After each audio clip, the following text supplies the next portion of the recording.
बिस्मिल्लाहिर्रहमानिर्रहीम। तमाम देखने वालों को अस्सलाम वालेकुम और मेरे चैनल लेट्स कुक विद सीरब में खुशामदीद। आज मैं मौसम सरमा की सबसे मशहूर सौगात गाजर का हलवा बनाने की रेसिपी शेयर करूंगी। और ऐसा मज़ेदार गाजर का हलवा जिसमें हमें गाजरों को कद्दूकश करने की ज़रूरत भी नहीं पड़ेगी और हम झटपट से बगैर कद्दूकश किए हुए गाजर का हलवा बना लेंगे।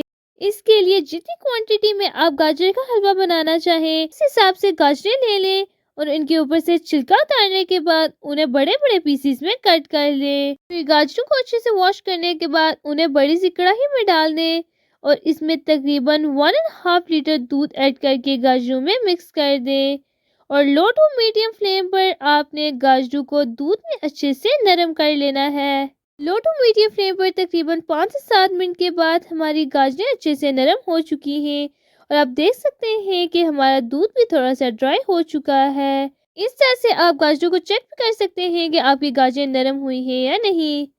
चम्मच की मदद से ये इजीली टूट सकती हैं, तो इसका मतलब हमारी गाजरें नरम हो चुकी हैं। अब आपने हैंड मैशर, हैंड विस्क, फोर्क या चम्मच की मदद से जिससे भी आप इजीली गाजरों को मैश कर सकें वो ले लें और गाजरों को मैश कर लें। गाजर दूध में अच्छे से नरम हो चुकी हैं, तो आप इजीली झटपट से इन्हें अच्छे से मैश कर लेंगे।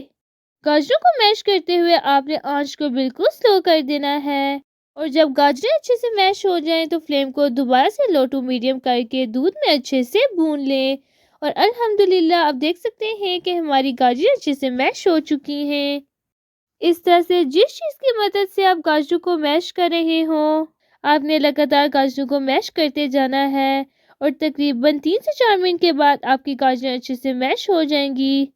जब गाजर अच्छे से मैश हो जाए तो उन्हें तकरीबन मज़ीद 5 से 7 मिनट के लिए लो टू मीडियम फ्लेम पर भून लें और आप देख सकते हैं कि हमारा दूध काफ़ी हद तक खुश्क हो चुका है।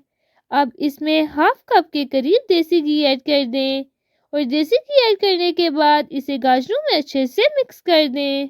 गाजरों को कद्दूकश करने का प्रोसेस बहुत ही लंबा होता है और इससे गाजर का हलवा बनाने में बहुत ही टाइम लगता है, लेकिन जब आप इस तरह से गाजरों को कद्दूकश किए बगैर गाजरों को नरम करके मैश करेंगे तो आपका गाजर का हलवा बहुत ही झटपट से बन जाएगा और आपको गाजर का हलवा बनाने के लिए ज़्यादा मेहनत भी नहीं करनी पड़ेगी। काजू में देसी घी को मिक्स करने के बाद अब इसमें 1 कप के करीब शुगर ऐड करके मिक्स कर दें और गाजरों में दूध को ड्राई होने तक, हलवे के थिक होने तक इसे लो टू मीडियम फ्लेम पर भूनते रहें। मैंने काजू को कद्दूकश करके और इस तरह से दूध में मैश करके दोनों तरीके से गाजर का हलवा बनाया हुआ है, लेकिन मुझे इन दोनों हलवों के टेस्ट में कोई ज़्यादा फ़र्क महसूस नहीं हुआ। इसलिए आप इस तरह से कद्दूकश के लंबे प्रोसेस को छोड़कर गाजरों को मैश करके झटपट से मज़ेदार गाजर का हलवा बना सकते हैं और इसमें आपको ज़्यादा मेहनत भी नहीं करनी पड़ती। और अल्हम्दुलिल्लाह आप देख सकते हैं कि हमारे हलवे में दूध अच्छे से ड्राई हो चुका है और हमारा हलवा बन के तैयार हो चुका है। अब इसमें कुछ कटे हुए बादाम ऐड करके मिक्स कर दें जो गाजर के हलवे के लुक में बहुत ही अच्छे लगेंगे और हमारा हलवा बन के तैयार हो चुका है। तो लास्ट में हम इसमें खोया ऐड कर देंगे। इस खोए की रेसिपी आपको मेरे यूट्यूब चैनल पे मिल जाएगी। ये होममेड खोया है जिसको आप बहुत ही आसानी से अपने घर में बना सकते हैं। अब आपने फ्लेम को ऑफ कर देना है और खोए को गाजर के हलवे में अच्छे से मिक्स कर देना है।